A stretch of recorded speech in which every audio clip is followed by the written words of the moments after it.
I returned home early to surprise my wife. The new maid refused to open the gate. "Madam is at the pool with her husband." I said, "I am the husband." She scoffed. "The boss has been here for hours." I looked through the fence and saw the personal trainer. I didn't scream. I decided to play the delivery guy. I handed them an envelope that made the couple run down the street in their towels. "I'm glad to have you here. Follow my story until the end and comment the city you're watching from, so I can see how far my story has reached." My name is Roger, and at 62 years old, I thought I knew everything about my wife, Holly, after 35 years of marriage. I thought I understood the rhythm of our life together, the comfortable predictability of our routines, the quiet trust that had carried us through decades of shared mornings and whispered goodnights. I was wrong about everything. It was a Tuesday in late September when my world cracked open like an egg hitting concrete. I had left the office early that day, feeling lighter than I had in months. My business partner had just closed a deal that would secure our small consulting firm for another year, and I wanted to surprise Holly with the good news. Maybe take her out to dinner at that little Italian place on Main Street where we used to go when we were young and thought love was enough to solve everything. The afternoon sun painted our street in golden hues as I pulled into our driveway on Maple Street. Our house, a white colonial that we had bought 28 years ago when Holly was pregnant with hopes we never got to see fulfilled, looked exactly the same as always. The hedges were trimmed, the lawn was pristine, and everything appeared normal. But normal, I was about to learn, was just an illusion I had been living in for months. I parked behind Holly's silver Honda and noticed an unfamiliar red pickup truck parked across the street. Nothing unusual about that. Our neighborhood had its share of contractors and service workers coming and going. I grabbed my briefcase and walked toward the front door, already imagining Holly's surprised smile when I told her about coming home early. That's when I met Maria. She appeared at our wrought iron gate like a guardian blocking my path, her dark hair pulled back in a tight ponytail, her uniform crisp and professional. I had never seen her before, which struck me as odd since Holly usually introduced me to any new help she hired. "Excuse me, sir," she said, her voice polite but firm as she positioned herself between me and my own front door. "Mrs. Holloway is busy right now." I blinked, confused. "I'm sorry, what?" "The senora is at the pool with her husband," Maria explained, as if this should make perfect sense to me. She asked not to be disturbed. Something cold settled in my stomach. "Her husband," I repeated slowly, the words feeling foreign in my mouth. Maria nodded earnestly. "Yes, sir, the boss has been here for hours. Very important meeting," she said. I stared at this woman, who was treating me like a stranger at my own home. "I am her husband," I said, my voice steady despite the growing unease in my chest. "I'm Roger. This is my house." Maria's face shifted into something between confusion and amusement. She actually laughed, a short, dismissive sound that hit me like a slap. "No, no, senor. The husband is already here. Tall, strong man with dark hair. Very handsome." She gestured toward the back of the house. "He comes here every Tuesday and Thursday for the special swimming lessons." Special swimming lessons. The phrase echoed in my head as I felt the ground shifting beneath my feet. Holly had mentioned something about working with a personal trainer, improving her fitness routine. She had talked about swimming more, getting back in shape, taking better care of herself. I had encouraged it, proud of her commitment to health at 60 years old. "Maria," I said carefully, trying to keep my voice calm while my heart hammered against my ribs. "I need you to let me through. This is my house. I live here." She looked me up and down, taking in my gray slacks, my button-down shirt, my thinning hair and lined face. When she looked back at my eyes, there was pity there. Pity for the confused old man who was clearly delusional. "Sir, I think maybe you are confused. The boss, he is much younger, very fit. He drives the red truck." She pointed toward the street where that unfamiliar pickup was parked. the red truck. Everything was starting to make a sickening kind of sense. "How long have you been working here?" I asked. 3 weeks, Maria said proudly. "Mrs. Holloway hired me special for when the boss comes for swimming. Very important that they have privacy for the training." Privacy for the training. I closed my eyes for a moment, feeling 35 years of trust and love crumbling like old concrete. When I opened them again, Maria was watching me with growing concern. "Sir, are you okay? You look very pale." I nodded slowly, though nothing about this moment was okay. "Maria, I need you to step aside. Now." Something in my voice must have convinced her, because she hesitated and took a small step back, but instead of going to the front door, I walked around to the side of the house where the tall wooden fence enclosed our backyard, the fence that provided privacy for Holly's garden, for our weekend barbecues, for quiet evening conversations under the stars, for whatever was happening right now. I found a gap between two fence boards where the wood had warped slightly over the years. I had been meaning to fix it for months, but never got around to it. Now I was grateful for my procrastination as I pressed my eye to the opening. The scene that unfolded before me will be burned into my memory until the day I die. There was Holly, my wife of 35 years, in a red bikini I had never seen before. She was laughing in a way I had not heard in years, light, carefree, genuinely happy. Her hair was styled differently, younger somehow, and her skin glowed in the afternoon sun. And there was the man Maria had called the boss. He was indeed tall, muscular, with thick, dark hair and the kind of confident posture that comes with youth and physical strength. He couldn't have been more than 40, maybe younger. His name was Jake, I would later learn, Jake Morrison, 28 years old, certified personal trainer and predator of lonely wives. I watched as Holly playfully splashed water at him, watched as he caught her hand and pulled her closer. I watched as they kissed, not the brief, perfunctory kisses that Holly and I had exchanged for years, but the deep, hungry kind of kiss that speaks of passion and secrets and promises made in whispered moments. I watched as my wife touched this stranger's face with tenderness I had forgotten she possessed. I watched as she threw her head back and laughed at something he whispered in her ear, the sound carrying across the water like a knife through my chest. I watched as they moved together in the pool, their bodies intertwined in a way that spoke of familiarity, of practiced intimacy, of something that had been happening for far longer than 3 weeks. My legs felt weak, and I had to grip the fence to keep from falling. This wasn't a moment of weakness, a single mistake that could be forgiven and forgotten. This was a relationship. This was Holly, living an entire life I knew nothing about, with a man who was younger than some of the friendships we had cultivated together.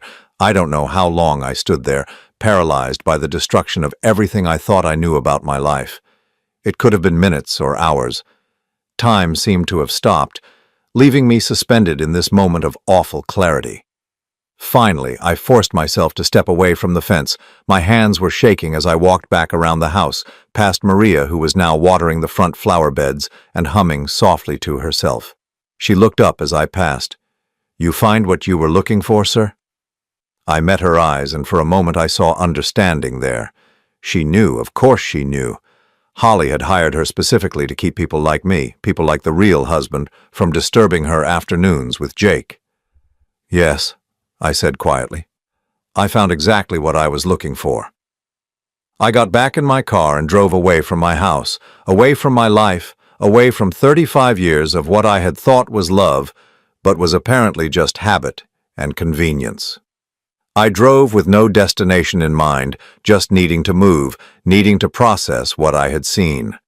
As I sat at a red light 3 blocks from home, my phone buzzed with a text message.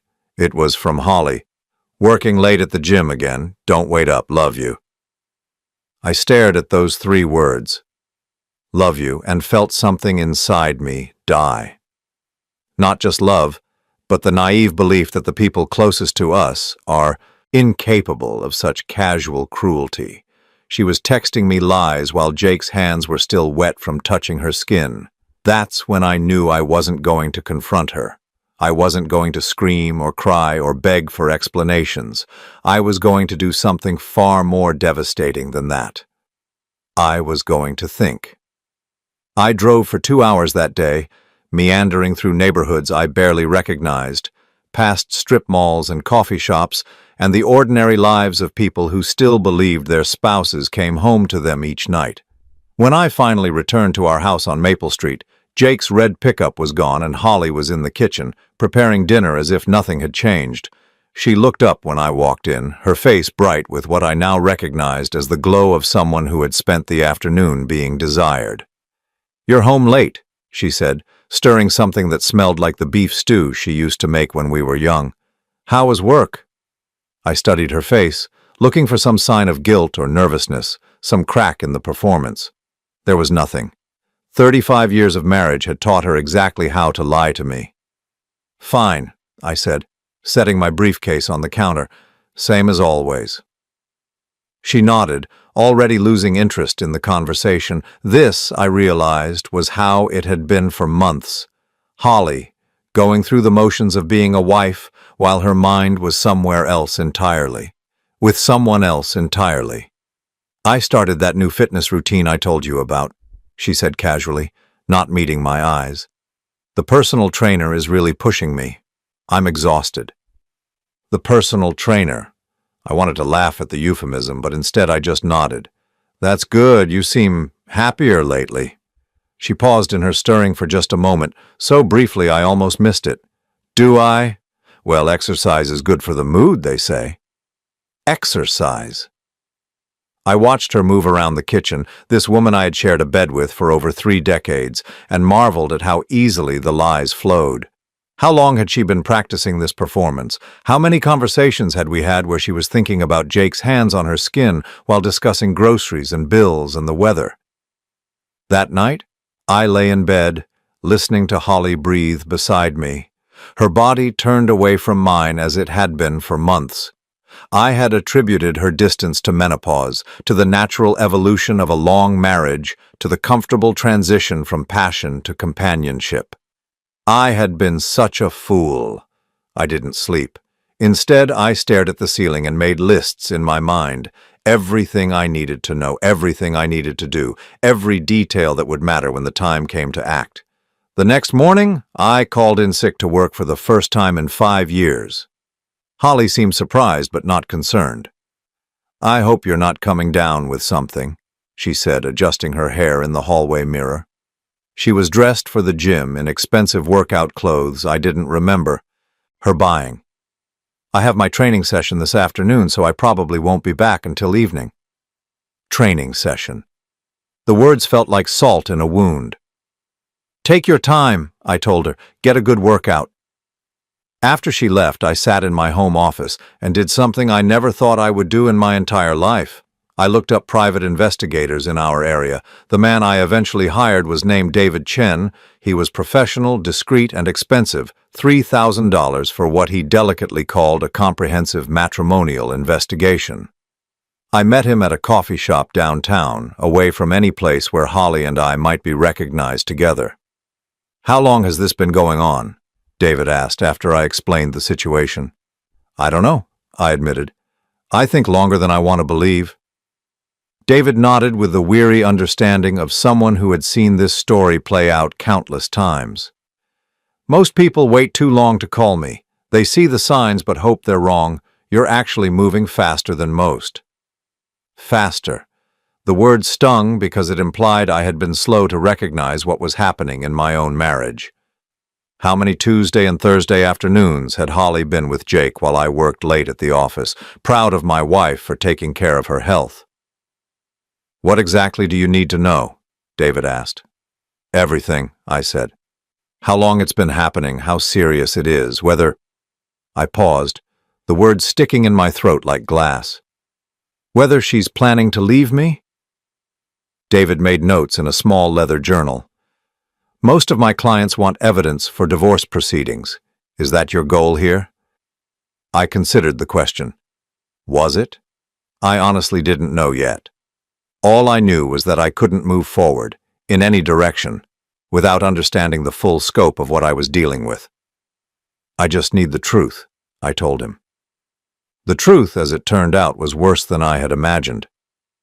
David called me 3 days later with a preliminary report. We met at the same coffee shop, and he slid a manila folder across the table to me like we were conducting some kind of spy transaction. "Your wife has been seeing Jake Morrison for approximately 4 months," he began without preamble. "It started in June when she hired him as a personal trainer through Elite Fitness. The relationship became sexual within 2 weeks." 4 months. I opened the folder and found photographs that made my stomach clench. Holly and Jake leaving a hotel on the other side of town. Holly and Jake having lunch at a restaurant I had never heard of. Holly and Jake shopping together at a mall 30 minutes away from our house, far enough that they wouldn't run into anyone we knew. "There's more," David continued quietly. "She's been using a credit card you probably don't know about to pay for hotel rooms, dinners, gifts for him. She spent approximately $8,000 in the past 4 months. $8,000. Money from our joint account that I had assumed was going toward her gym membership and healthy eating. Money I had been happy to see her spend on herself because I thought it meant she was taking care of her health." "They meet twice a week," David said, "always on Tuesdays and Thursdays. Sometimes at your house when you're at work, sometimes at his apartment, sometimes at hotels. She tells him details about your marriage, your finances, your routines." My fingers tightened on the folder. "What kind of details?"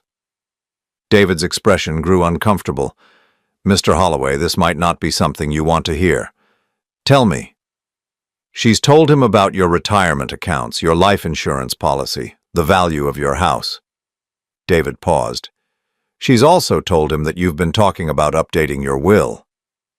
The coffee in my cup had gone cold, but I barely noticed.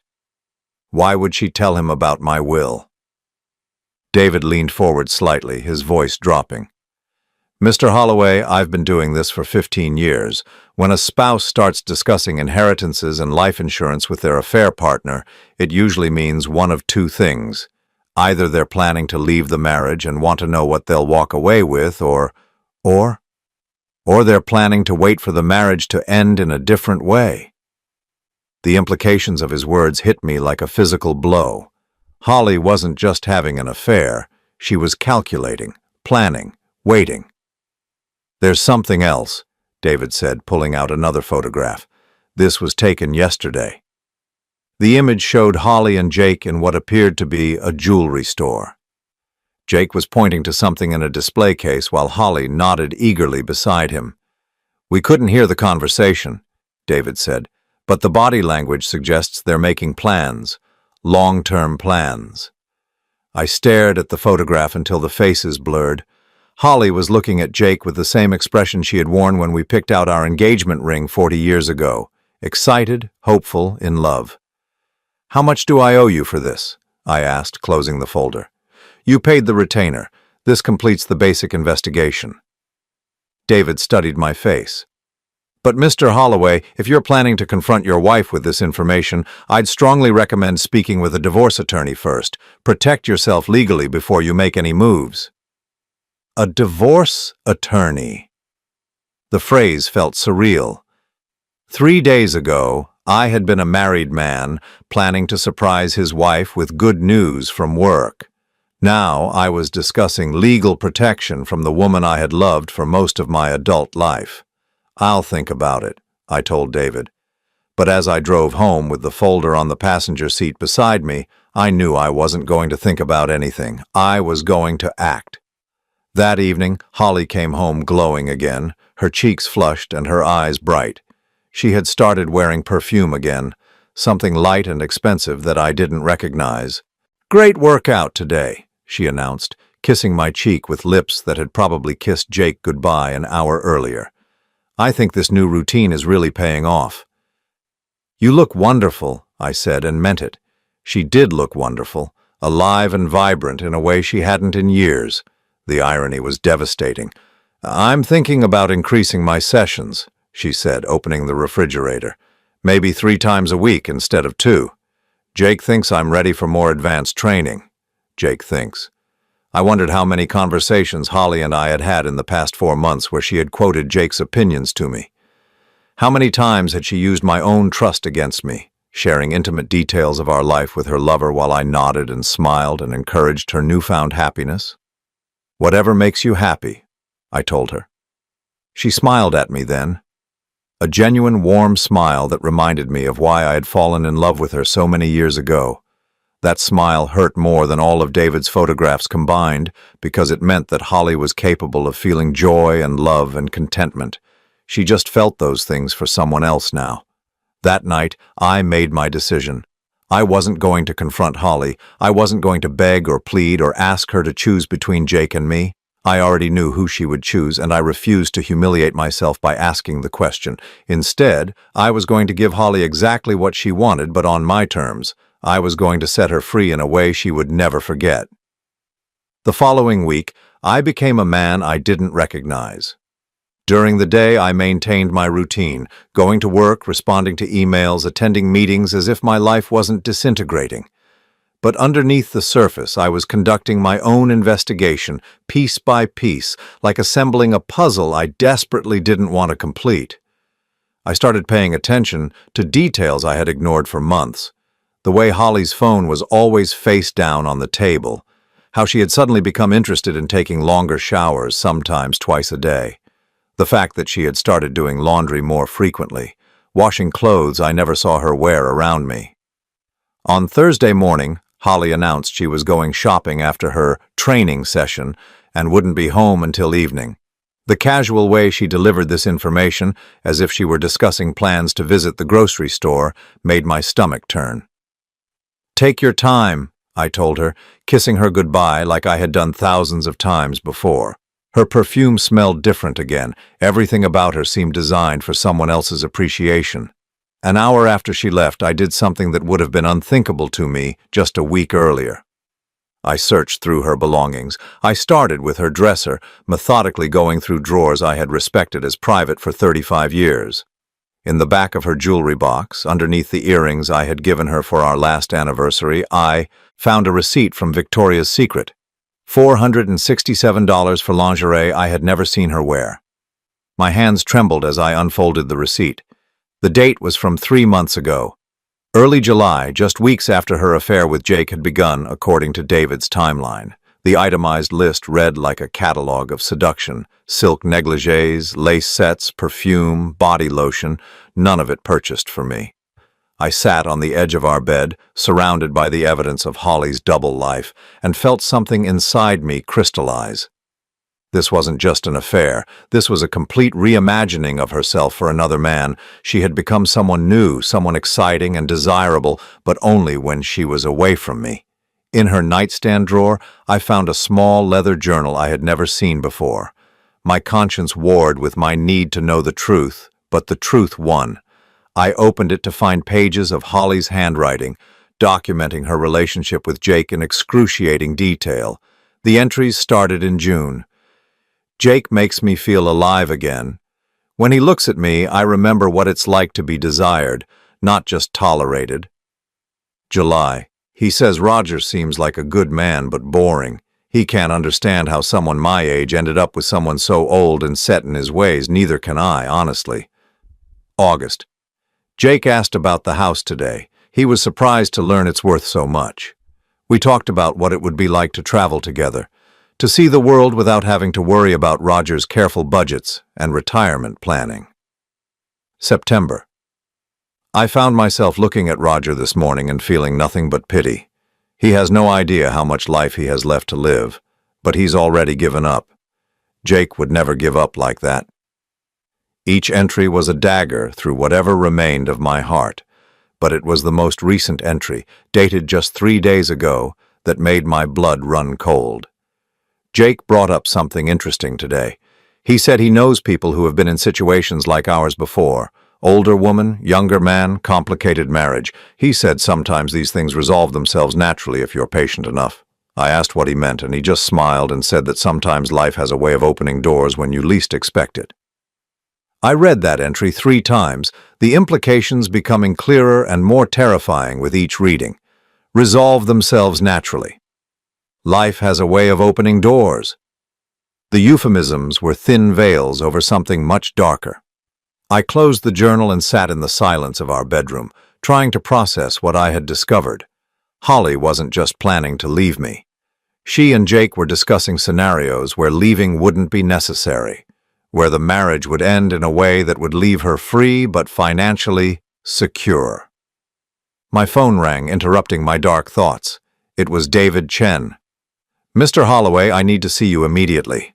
His voice was urgent in a way that made my stomach drop. "There have been some developments." We met at a small diner 40 minutes away from our house. David arrived carrying a larger folder than before, his expression grim. "I continued surveillance as you requested," he began without preamble. "What I discovered goes beyond a simple affair." He opened the folder and spread out a series of photographs. Holly and Jake at what appeared to be a financial planning office. Holly signing documents while Jake watched. Holly and Jake meeting with a man in an expensive suit outside a law firm.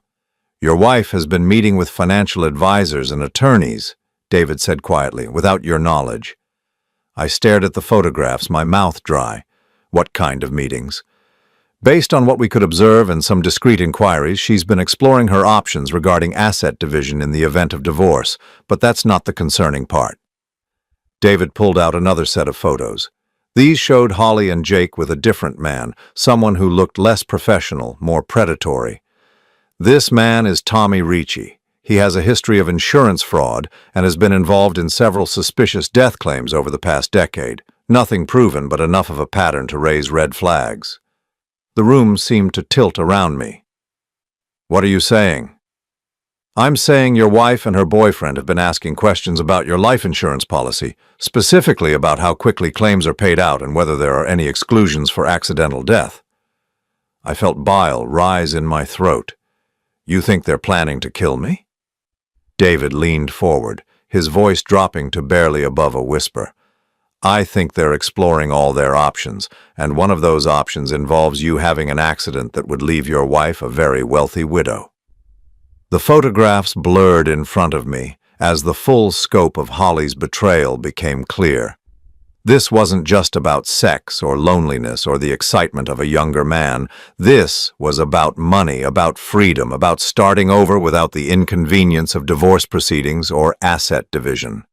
"How much is my life insurance policy worth?" I asked, though I already knew the answer. "According to public records, $1.2 million, double indemnity for accidental death. $2.4 million, enough for Holly and Jake to disappear together to start fresh somewhere warm and expensive, enough to make murder seem like a reasonable investment." "What do you recommend?" I asked. David studied my face carefully. "Honestly, I recommend you go to the police. What we have here suggests conspiracy to commit murder. Even if they haven't acted yet, planning it is a crime." I considered this option, imagining the humiliation of explaining to strangers that my wife of 35 years was planning to have me killed for insurance money. The media attention, the public exposure, the destruction of whatever dignity I had left. "No," I said, firmly. "No police? Then what do you want to do?" I was quiet for a long moment, an idea forming in my mind.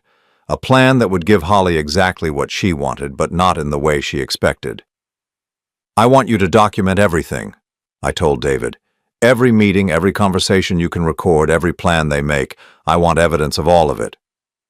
And then, I smiled for the first time in weeks, though it felt more like baring my teeth. "Then I'm going to deliver some very important documents to my wife." David raised an eyebrow. "What kind of documents?" "Divorce papers," I said, "but not the kind she's expecting." Over the next week, while Holly continued her charade of marriage counseling and Jake continued his role as concerned personal trainer, I met with the best divorce attorney in the state. Margaret Williams had handled high-profile divorces for 23 years and had a reputation for protecting her clients' assets with ruthless efficiency. When I explained my situation and showed her David's evidence, Margaret's eyes lit up with professional interest. "This is actually quite straightforward," she said, reviewing the photographs and recordings. "Your wife's affair, combined with evidence of financial planning that excluded you and potential conspiracy against your life, gives us extraordinary leverage." I want to keep everything, I told her. The house, the retirement accounts, the investments, everything. Margaret nodded. Given the circumstances, that's entirely possible. The adultery alone would be sufficient, but the insurance investigation angle, that changes everything. She leaned back in her leather chair, studying me carefully. How do you want to serve her? I had been thinking about this question for days. I could have Holly served at home privately, allowing her to maintain some dignity. I could have her served at the gym, creating a scene but limiting the audience, or I want to deliver them myself, I said. Margaret looked surprised. That's unusual. Most people prefer to avoid the confrontation. I don't want to avoid it, I said. I want to control it. The papers were prepared within 3 days. Margaret had included everything: adultery charges, financial misconduct, alienation of affection, and a detailed accounting of Holly's expenditures on her affair. The settlement terms were stark. Holly would receive nothing beyond what the law absolutely required, which in our case was almost nothing given the circumstances. But the real surprise was the final page, a document that would destroy Holly's plans more completely than any divorce could. A life insurance policy cancellation, filed that morning and effective immediately. If Holly and Jake were planning to wait for my convenient death, they were going to be waiting for nothing. The following Tuesday, I called in sick to work again. Holly left for her training session with Jake, humming softly and completely oblivious to the fact that her entire world was about to collapse. I spent the morning preparing for what would either be the most satisfying moment of my life or the most terrifying.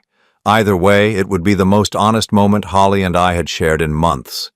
I put on my best suit, the navy one Holly had bought me for our 30th anniversary. I wanted to look like a man who was in control, not a victim who had been betrayed and discarded. Then I drove to a uniform rental shop and picked up the delivery driver costume I had ordered. The plan was simple, elegant, and completely devastating. I was going to deliver the truth to Holly and Jake while they were enjoying their afternoon of lies. And I was going to watch their faces when they realized that sometimes the prey knows exactly what the predators are planning. At exactly 2:30 in the afternoon, I parked my car 3 blocks away from our house and walked back carrying a brown envelope and wearing the uniform of Metro Express delivery service. The navy blue shirt and matching cap transformed me into just another working man making his rounds through suburban neighborhoods. The disguise was perfect. Even Holly wouldn't look twice at a delivery driver. My heart pounded as I approached our front gate, but my hands were steady. I had spent too many sleepless nights planning this moment to let nerves ruin it now. Through the gaps in our fence, I could hear the sounds I had become sickeningly familiar with. Holly's laughter mixing with Jake's deeper voice, the splash of water in our pool, the clink of glasses as they shared drinks in the middle of the day while I was supposed to be working. I pressed the doorbell and waited. The sounds from the backyard stopped abruptly. "Maria!" Holly's voice called out, sharp with irritation. "Can you get that? We're not expecting anyone." I heard Maria's footsteps approaching, and a moment later the front door opened. She looked at me with the same polite efficiency she had shown the week before, though I could see a flicker of recognition in her eyes. "Delivery for Mrs. Holly Holloway," I said, keeping my voice pitched differently than she would remember. "Signature required."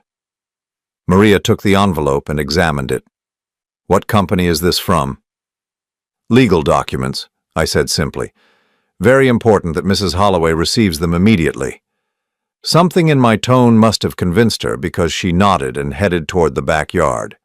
I followed at a discreet distance, my pulse racing as we approached the scene of my own domestic destruction. Holly was lounging on a pool float in her red bikini, a large glass of wine balanced on a side table within arm's reach. Jake was in the water beside her, his hand resting possessively on her leg. They looked like a magazine advertisement for an expensive resort, all tan skin and easy luxury. When they saw Maria approaching with a stranger behind her, their entire dynamic shifted. Holly's expression went from relaxed contentment to sharp alertness in less than a second. "What's this about?" she asked, her voice carrying the authority of someone who was used to being in control of her environment. "Delivery for you, ma'am," I said, holding out the envelope. "Needs your signature." Holly frowned, sliding off the float and wrapping a towel around herself. I wasn't expecting anything. What kind of delivery? Legal documents, I repeated, from the law firm of Williams, Patterson and Associates. The name hit Holly like a physical blow. I saw her face pale beneath her tan as she processed what this might mean. Margaret Williams had a reputation in our social circle. She was the lawyer wealthy women hired when they wanted to destroy their husbands in divorce proceedings. I don't understand, Holly said, but she was already reaching for the envelope with trembling fingers. Jake had climbed out of the pool and was standing beside Holly now, water dripping from his muscled frame as he tried to read the expression on her face. What's wrong, babe? What is it? The casual endearment, babe, spoken in front of Maria and a stranger, confirmed everything I needed to know about how public their relationship had become. They weren't even trying to hide it anymore. Holly tore open the envelope and pulled out the thick stack of papers inside. As she read the first page, her face went through a series of expressions that would be burned into my memory forever: confusion, recognition, shock, and finally pure terror. This can't be right, she whispered. Jake moved closer, trying to read over her shoulder. What is it? What can't be right? Holly's hands were shaking so badly now that the papers rustled like leaves in a storm. It's divorce papers. Roger is divorcing me. The words hung in the air between them like a bomb that hadn't quite exploded yet. Jake's expression shifted from concern to calculation as he processed this information. How did he find out? Jake asked, and I noticed he didn't ask if the accusations were true or express any remorse about breaking up a marriage. He just wanted to know how his plan had been discovered. Holly was scanning through the pages now, her breathing becoming more rapid as she read the detailed accusations. He knows everything, she said, her voice barely above a whisper. The hotels, the credit cards, the meetings with... She stopped reading abruptly, her face going white. With who? Jake demanded. What meetings? Holly looked up at him with an expression of pure panic. He knows about Tommy Ricci. The name hit Jake like a slap. His casual confidence evaporated instantly, replaced by the trapped look of an animal that had just realized it was cornered.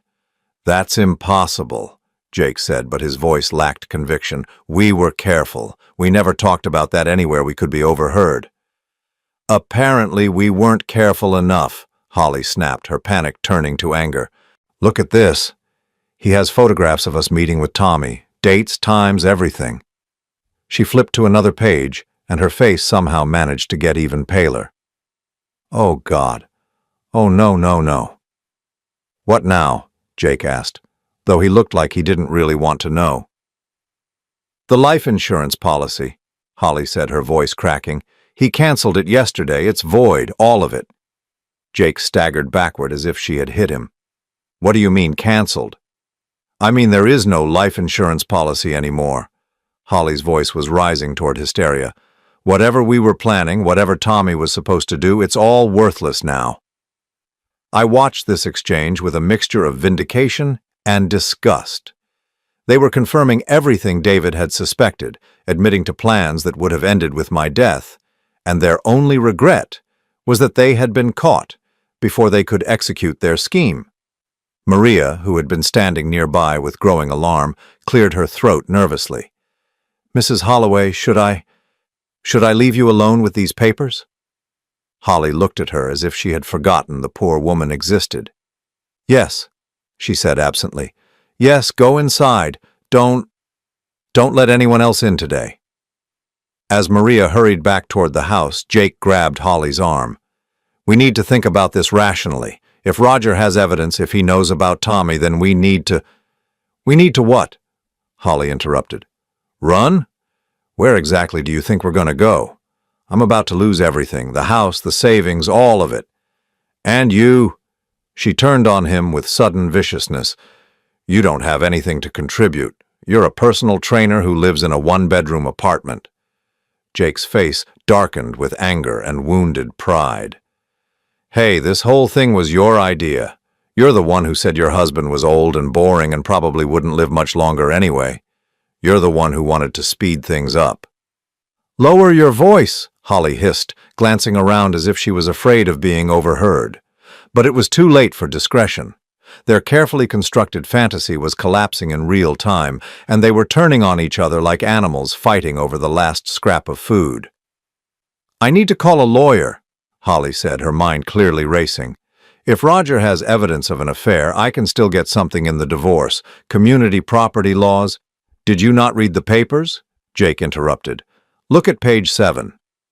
Holly flipped through the documents until she found what he was referring to. As she read, her last remaining hope died in her eyes. "Pre-nuptial agreement," she read in a hollow voice. "Signed in 1987. In the event of adultery, the unfaithful spouse forfeits all claims to marital assets." I remembered that prenup well. We had signed it at Holly's insistence, actually. She had been worried about protecting herself if I ever cheated on her. The irony was so perfect it almost made me laugh. "That means—" Holly's voice trailed off as the full implications hit her. "That means you get nothing," Jake finished brutally, "which means we get nothing." They stood there in the wreckage of their plans, surrounded by the luxury that was about to be stripped away from them. The pool, the expensive patio furniture, the landscaped gardens, all of it was going to remain mine, while they walked away with nothing but the memories of their betrayal. "Maybe we can work something out," Holly said desperately. "Maybe if I go to Roger, if I apologize, if I explain—" "Explain what?" Jake cut her off. "That you were planning to have him killed for insurance money? That should go over well." The casual way he said it, planning to have him killed, sent a chill down my spine even though I had known it was coming. Hearing the words spoken aloud by one of the conspirators made the whole nightmare feel more real and more terrible. Holly slumped into a patio chair, the divorce papers scattered around her feet like confetti at the world's worst party. 35 years, she said to no one in particular. 35 years of marriage, and I'm going to walk away with nothing. "Well, you'll have me," Jake said, but even he didn't sound convinced. Holly looked up at him with an expression of pure contempt. "Will I? Because from where I'm sitting, you're looking pretty eager to distance yourself from this mess." Jake had the grace to look embarrassed, but he didn't deny it. "Look, Holly, this changes things. If Roger has evidence about Tommy, if the police get involved, we're both going to prison," Holly said flatly. "Is that what you're worried about? Because if it is, you can stop pretending you care about me and just leave now." The mask of devoted lover finally slipped completely from Jake's face, revealing the calculating opportunist underneath. "Maybe that would be best," he said slowly. "Maybe we both need to think about protecting ourselves." Holly laughed, but there was no humor in it. "Protecting ourselves? Right. Well, you don't have much to protect, do you? No assets, no reputation to maintain, no family who will be ashamed when this all comes out." Jake straightened his shoulders, his expression hardening. "You know what? You're right, I don't have as much to lose as you do, which means I don't have to stick around and watch you destroy both of us with your poor planning and your sloppy execution." "My poor planning?" Holly's voice was rising again. "You were the one who brought up Tommy Ricci. You were the one who said we needed to be patient and wait for the right opportunity. And you were the one who was too greedy to just settle for a simple divorce," Jake shot back. "If you had just left your husband like a normal person, we could have been together without all this drama." They were screaming at each other now, their voices carrying across the neighborhood. In a matter of minutes, they had gone from loving conspirators to bitter enemies, each trying to shift blame for their shared crimes. I had seen enough.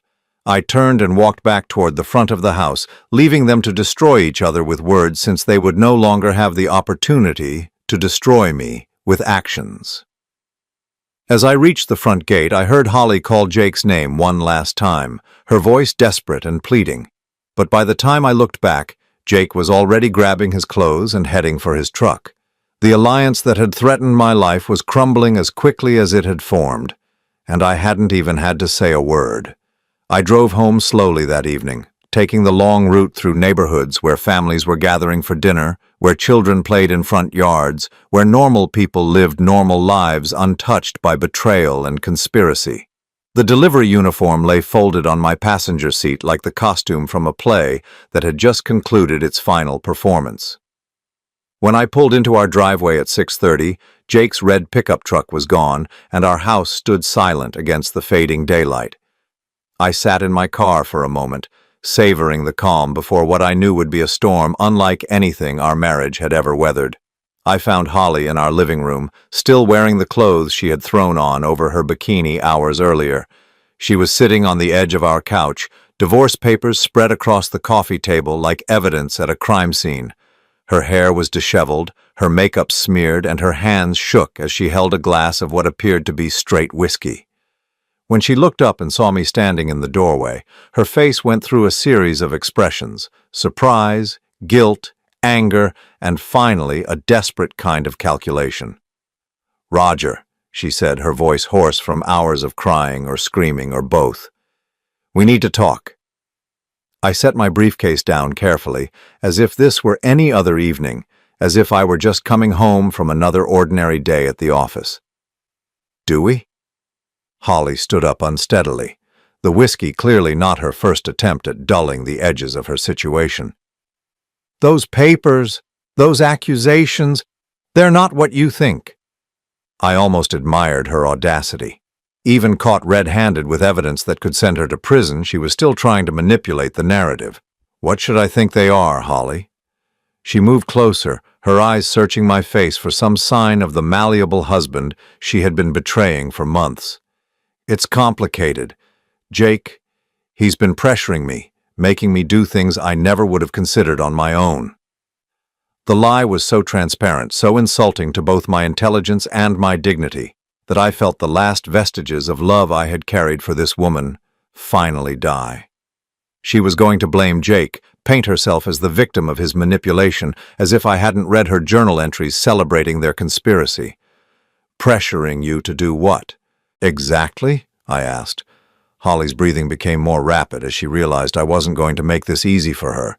The meetings with those people, the questions about insurance policies, I never wanted any of that, Roger. I was scared of him, scared of what he might do if I didn't go along with his plans. His plans. I let the words hang in the air between us. "Is that what you're calling them now?" Holly nodded eagerly, seizing on what she perceived as an opening. He had this idea that marriages like ours sometimes end naturally, and when they do, the surviving spouse deserves to be taken care of. He made it sound so reasonable, so inevitable. I walked to my chair, the leather recliner where I had spent countless evenings reading while Holly watched television or worked on her laptop, planning God knows what with her young lover. I sat down slowly, watching her face as she tried to gauge my reaction to her performance. "And you found his reasoning compelling," I said. "No." Holly moved closer, desperation making her voice higher, more frantic. "I found it terrifying, but he said he knew people, dangerous people, and if I didn't cooperate, Roger, I was protecting you as much as myself." The revisionist history was breathtaking in its scope. In Holly's new version of events, she had been a reluctant participant in a scheme to murder me in order to protect me from being murdered. The psychological gymnastics required to construct such a narrative would have been impressive if they weren't so insulting. "Where is Jake now?" I asked. Holly's face crumpled. "Gone. The moment he saw those papers, he abandoned me. 30 minutes after you served those documents, he was throwing his things in his truck and driving away." "And you're surprised by this?" "I thought—" Holly's voice broke. "I thought he loved me. I thought we were partners in this, but the second things got difficult, he ran like a coward." I studied my wife's face. This woman who had shared my bed for 35 years, who had promised to love me in sickness and health, for richer or poorer, till death do us part. The irony of that last vow wasn't lost on me. "Holly," I said quietly, "do you understand what's going to happen now?" She wiped her eyes with the back of her hand, smearing her mascara further. "I was hoping we could work something out. The prenuptial agreement, surely there's room for negotiation. A marriage this long, there must be some provision for reconciliation. Reconciliation. The word tasted like poison. You want to reconcile our marriage after planning my murder. Holly flinched as if I had struck her. It was never supposed to go that far. It was just talk. Fantasies. People say things when they're angry or frustrated that they don't really mean. People say things, I repeated. Is that what you call meeting with Tommy Ricci? Is that what you call researching the terms of my life? Insurance policy? Just talk? Holly's composure finally cracked completely. She fell to her knees beside my chair, her hands reaching for mine in a gesture that once would have melted my resolve, but now only disgusted me. Please, she whispered. I know I made terrible mistakes. I know I hurt you, but we can fix this. We can go to counseling. I can make this right. I looked down at her tear-stained face and felt nothing but cold emptiness. Holly, you hired a man to kill me, so you could inherit my money and run away with your lover. Exactly which part of that do you think counseling can fix? I never hired anyone, she protested. We only talked to Tommy about hypothetical situations. We never paid him anything, never made any concrete plans. Because I discovered your scheme before you could execute it, I finished. The only reason I'm still alive is because you were sloppy, not because you changed your mind. Holly's hands tightened on mine, her fingernails digging into my skin. That's not true. I could never have gone through with something like that. I'm not a murderer, Roger. I'm just a woman who made some very bad choices. Bad choices. I pulled my hands free from her grip. Is that what you call adultery and conspiracy to commit murder? Bad choices? She sat back on her heels, her face streaked with tears and desperation. What do you want from me? What can I possibly say or do to fix this? Nothing, I said simply. There is nothing you can say or do. The marriage is over, Holly. It's been over for months. You just didn't bother to tell me. Holly's breathing became shallow and rapid, panic setting in as she realized that her tears and pleading weren't having their intended effect. The house, she said suddenly. This is my home too. I have rights. Not according to the prenuptial agreement you insisted we sign, I reminded her, and certainly not after what you've done. I'll fight this, she said, her desperation transforming into anger. I'll hire a lawyer. I'll contest the prenup. I'll tell them about your controlling behavior, your emotional abuse. Go ahead, I said calmly. Tell them.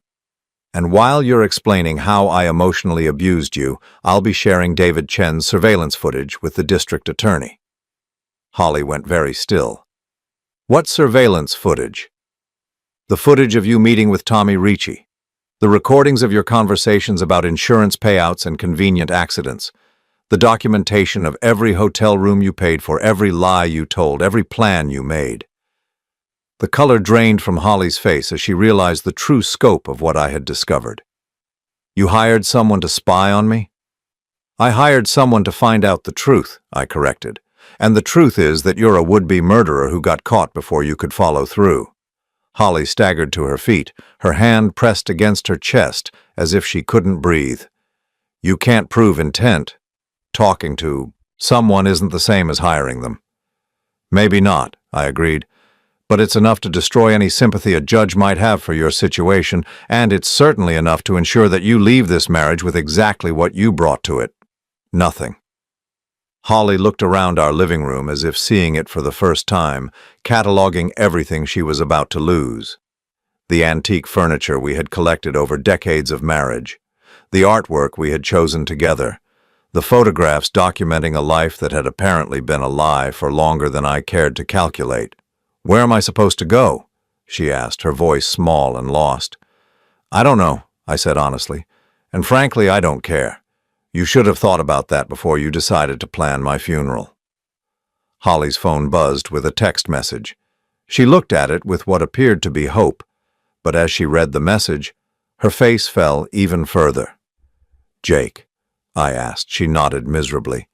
He says he's staying with friends in another state until this blows over. He says it's too dangerous for us to be in contact right now. So he's abandoned you completely? Yes. The word came out as barely a whisper. I felt a moment of something that might have been pity, but it passed quickly. Holly had made her choices, and now she was facing the consequences of those choices alone, just as she had planned for me to face death alone. "You have until the end of the week to find somewhere else to live," I told her. "After that, I'm changing the locks." Holly's head snapped up, her eyes wide with fresh panic. "A week? How am I supposed to find a place to live in a week? I don't have any money, any references." "You have the clothes in your closet and whatever cash you've been hoarding from your affair fund," I said. "That's more than you plan to leave me with." Holly opened her mouth to protest, but seemed to realize that any argument she made would only serve to remind me of exactly what she had planned for my future. Instead, she sank back onto the couch, staring at the divorce papers that had destroyed her life in a single afternoon. "I never meant for it to go this far," she said finally. "It started as just excitement. Jake made me feel young again, desirable. It was supposed to be temporary." "And when did temporary become permanent?" I asked. "When did an affair become conspiracy to commit murder?" Holly was quiet for a long time, and when she finally spoke, her voice was so low I almost couldn't hear her. "When I realized that I couldn't go back to being the woman I was before I met him. When I realized that coming home to you every night felt like a prison sentence." The honesty was brutal, but at least it was honest. "So you decided to make sure you'd never have to come home to me again." "I decided to explore my options," Holly said, and for a moment her old calculating nature showed through the tears and desperation. "I never committed to anything." "No," I agreed. "You just researched the best ways to kill your husband and collect his life insurance. Completely different things." Holly flinched again, but she didn't deny it. We sat in silence for several minutes, surrounded by the wreckage of 35 years of marriage and the evidence of betrayal that neither of us could take back. Finally, Holly stood up, gathering the divorce papers into an unsteady pile. "I'll need time to find a lawyer." "You have time," I said. "You just don't have money to pay one. Funny how that works out." Holly looked at me with something approaching hatred. "You're enjoying this." "No," I said truthfully. "I'm not enjoying any of this. I'm just relieved to still be alive to see it." 6 months later, I stood in the kitchen of my house on Maple Street, making coffee for one and watching the sunrise paint the sky in shades of gold and pink. The silence was no longer oppressive. It had become peaceful, comfortable, mine. Holly had moved out within the week, just as I had demanded. She had packed her clothes, her jewelry, and her delusions into a rented van and driven away to start over with nothing but the small nest egg she had managed to hide during our marriage. It wasn't much, maybe $15,000, but it was more than she deserved, and far more than she had planned to leave me with. The divorce had been finalized 3 months ago. Margaret Williams had been as ruthless and efficient as her reputation suggested, and Holly's public defender had been no match for the evidence we presented. The prenuptial agreement held, the adultery was proven beyond doubt, and the conspiracy charges, while never formally filed, had been enough to ensure Holly received nothing from our marital assets. Jake Morrison had never returned to town. According to David Chen's final report, he had moved to Florida and was working as a personal trainer at a resort, presumably looking for his next wealthy, lonely target. I hoped his future victims would be smarter than Holly had been, but I doubted it. Men like Jake thrived on the desperation of people who confused attention with love. Tommy Ricci had been arrested 2 weeks after my divorce papers were served, though not for anything related to me. Apparently, he had been careless with another client, and the police had finally gathered enough evidence to charge him with insurance fraud and conspiracy to commit murder in a different case. I read about it in the newspaper with a mixture of satisfaction and gratitude that I had discovered Holly's plans before Tommy had the chance to demonstrate his professional skills on my behalf. The house felt different now. Lighter, cleaner, honest. I had redecorated the living room, removing the furniture and artwork that reminded me too strongly of the life Holly and I had shared. The bedroom had been completely redone. I couldn't sleep in the same bed where Holly had lain beside me while planning my death, so I had donated everything to charity and started fresh. The pool area, once the scene of Holly's betrayal, had been transformed into something entirely my own. I had the deck refinished, bought new furniture, and installed a small outdoor kitchen. On warm evenings, I cooked dinner and ate outside, reading books I had never had time for during my marriage, listening to music Holly had always complained about, and enjoying the simple pleasure of being alone without being lonely. My retirement had become everything I had hoped it would be before Holly's betrayal had cast a shadow over those dreams. I traveled, sometimes with friends, sometimes alone. I had taken a photography class and discovered I had an eye for landscapes. I had learned to cook properly, not just the basic meals I had prepared during the few times Holly was away, but elaborate dishes that I prepared for the simple joy of creation. I had also started volunteering at a local legal aid clinic, helping other people navigate the complexities of divorce and domestic issues. Margaret Williams had recommended me after I mentioned my interest in helping people who found themselves in situations similar to mine. It was rewarding work, and it gave me a way to use my experience for something positive. The phone rang as I was finishing my coffee, interrupting my peaceful morning routine. I glanced at the caller ID and smiled. It was my brother Tom, calling from Arizona, where he had moved after his own retirement. "Good morning, little brother." Tom's voice was warm and familiar through the phone speaker. "Good morning, Tom. How are the grandkids?" "Growing too fast and eating me out of house and home," Tom laughed. "But that's not why I'm calling. I wanted to check in on you. It's been 6 months since the divorce was finalized. How are you doing? Really doing?" It was a question I had been asking myself frequently lately. How was I doing? The honest answer was better than I had expected, better than I probably deserved after the magnitude of the betrayal I had experienced. "I'm doing well," I told Tom. "Better than well, actually. I'm doing things I never thought I'd have the courage to try." "Such as?" I looked around my kitchen, my house, my life that was entirely my own for the first time in decades. "Such as living for myself instead of living for someone who was planning to kill me." Tom was quiet for a moment. He had been one of the few people I had told the complete truth about Holly's conspiracy, and the revelation had shaken him almost as much as it had shaken me. "Any regrets?" he asked finally. I considered the question seriously. Did I regret the 35 years I had spent with Holly? The time that had been genuine, before her resentment and Jake's influence had corrupted everything? Did I regret not seeing the signs earlier, not protecting myself sooner? "I regret that it took me so long to see who she really was," I said finally. "But I don't regret ending it. And I don't regret how I ended it." "Good," Tom said firmly. "What she did to you, what she was planning to do, there's no excuse for that. No amount of marital dissatisfaction justifies conspiracy to commit murder." We talked for another 20 minutes about lighter topics. Tom's garden, my photography, the vacation we were planning to take together in the fall. After we hung up, I sat in the quiet kitchen and reflected on how much my life had changed. The doorbell rang at exactly 10 o'clock, interrupting my meditation. I opened the door to find David Chen standing on my porch, carrying a small envelope and wearing the satisfied expression of a man who had good news to deliver. "Mr. Holloway," David smiled, extending his hand, "I have something for you." "More evidence?" I asked, though I couldn't imagine what else there was to discover about Holly's betrayal. "Better than evidence," David said, handing me the envelope. "Justice." Inside the envelope was a newspaper clipping from a small town in Florida. The headline read, "Local man arrested in insurance fraud scheme."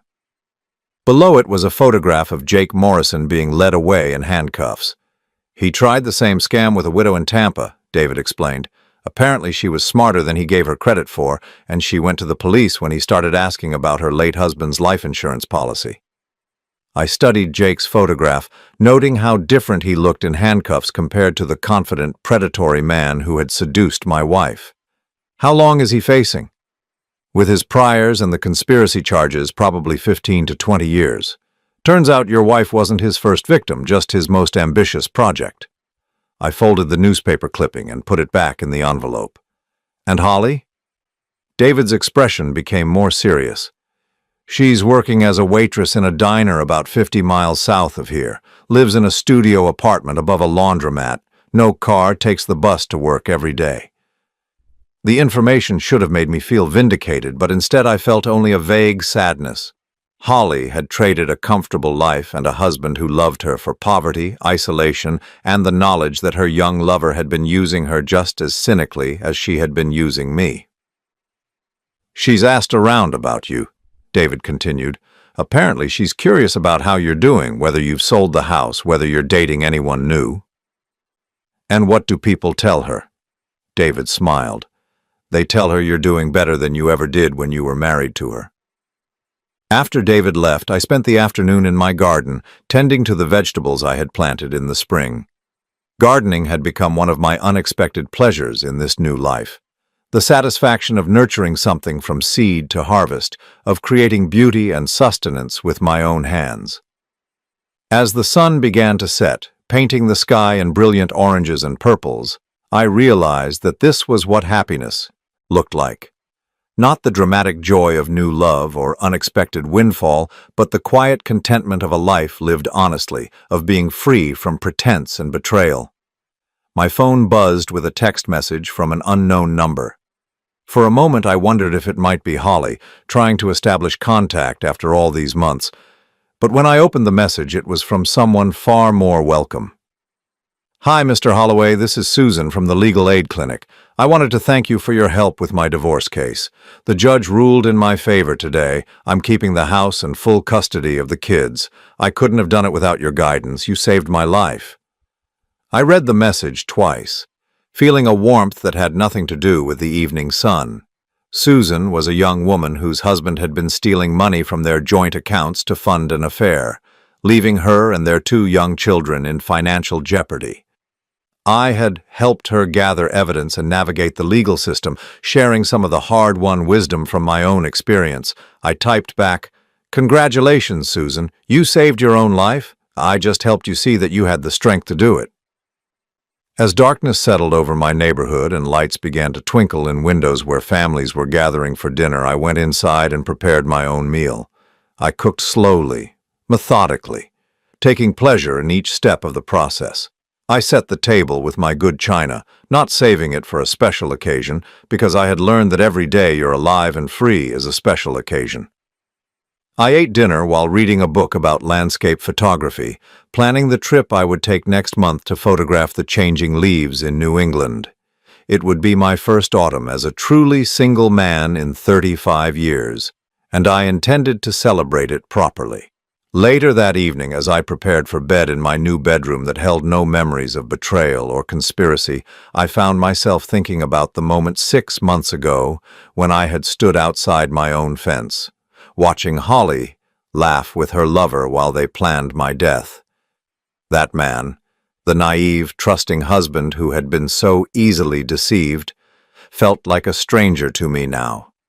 I had been forced to rebuild myself from the ground up, to discover who I was when I wasn't trying to please someone who was secretly counting the days until I was dead.